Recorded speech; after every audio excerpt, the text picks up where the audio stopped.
I'm going to tell you a story that does not make me look like a good teacher. But first, I need to give you some context. And for that, I need to make sure that you know about the disillusionment phase.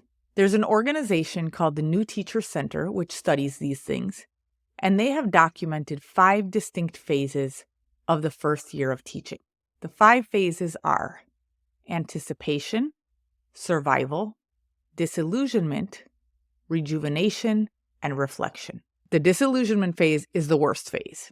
The disillusionment phase technically can fall anytime during the year, but it most often falls somewhere between mid-October and the first 5 minutes of Thanksgiving break. October and November are months when all teachers tend to be exhausted, partly because they haven't had a break in a while. But this time is especially hard on new teachers because they're feeling the fallout of the rookie mistakes they made earlier in the year.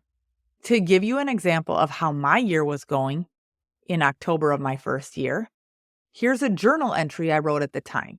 I'll pull out a few key quotes for you. All my lessons have turned into lessons about how to raise your hand without making me mad. I threaten constantly and rarely follow through. My students have caught on to this. I seem meaner because I am always yelling. Kids can't learn from someone they hate. So even reading that now, wow. But unlike when I wrote this, I now have the perspective of time. Most of these comments, if you read them with some perspective, were me directly comparing myself to things I had read or learned in training about how to be a great teacher. And great teachers never give up. Great teachers are relentless. Great teachers know that failure is not an option. They will do whatever it takes for their students to succeed. All of which, it turns out, are motivational quotes and not actual teaching strategies. Never giving up is not a strategy. And it certainly doesn't give you any sense of how to spend your limited time on a Tuesday afternoon. When you watch inspiring teacher movies, there's always this montage of them working until it gets dark out. I was a teacher who stayed at school until it got dark out. I stayed at school until the custodian kicked me out, and then I brought a tote bag full of work home with me. I was sleeping so little that it took me several energy drinks to get through the day. And I spent a lot of the energy I did have hating myself for not being better. I had wanted to be a teacher my whole life. And now I was this exhausted, insecure person whose heart was always racing from whatever is in energy drinks, and who was always just kind of holding my breath, waiting for something to go wrong. All of this could be taken as a sign of dedication. But what it meant for any given day of my teaching was that in addition to all of the problems of poverty and language barriers and learning disabilities that my students faced, they also had a teacher whose emotional rubber band was constantly stretched right up to its breaking point. And that is not a recipe for being a great teacher. That's not even a recipe for being a pretty good teacher. That is a recipe for making avoidable mistakes. There was one particularly long day near the end of October. I was more exhausted than usual, and the kids were more hyper than usual, and they just would not be quiet. And I can't emphasize this enough, but maybe you know where I'm at here. I really needed them to be quiet. But the only way I could get them to stop talking for even 5 minutes at a time was to add more math problems to their homework as punishment. And I'll say this because you're already wondering about it. I did know that you are not supposed to give kids homework as punishment. In fact, I had learned in training that giving kids homework as punishment makes them hate learning. So even as I was doing this, I knew that I was making my kids hate learning. I also knew that the kids who were misbehaving the most weren't even going to do this punishment homework. So I was really only making my best behaved students hate learning.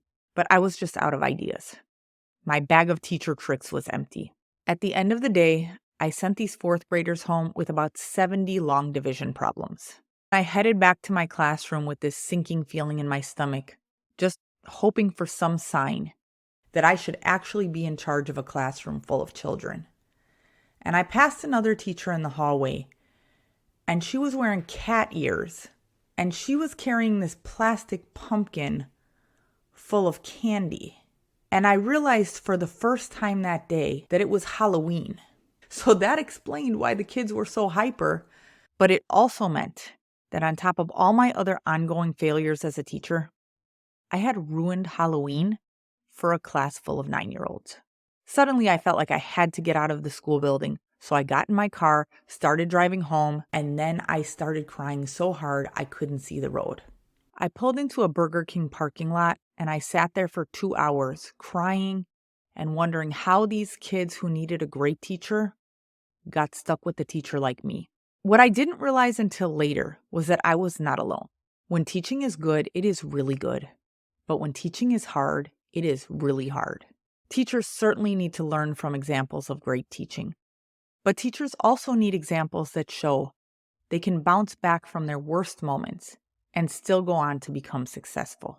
It was this stretch of my career and the shame and secrecy that surrounded moments like these that eventually inspired me to write the series of emails I would send back in time to my first-year teacher self. This series is called the Disillusionment Power Pack, and it has now helped tens of thousands of new teachers through one of the most difficult stretches of their careers. NPR featured the series in a story, and it's pretty telling that the title of that story was, "Hey new teachers, it's okay to cry in your car." Every year, a new wave of educators signs up for these emails, and there's always a big spike in signups right around Halloween. If you'd like to sign up for the email series, you can find the link to the Disillusionment Power Pack in the description below this video. The emails are completely free and come every day for 10 days to get you closer to the next phase of your school year. For now, just know, the great teachers of the future know they're not great yet. It does get better. But until then, these emails should help.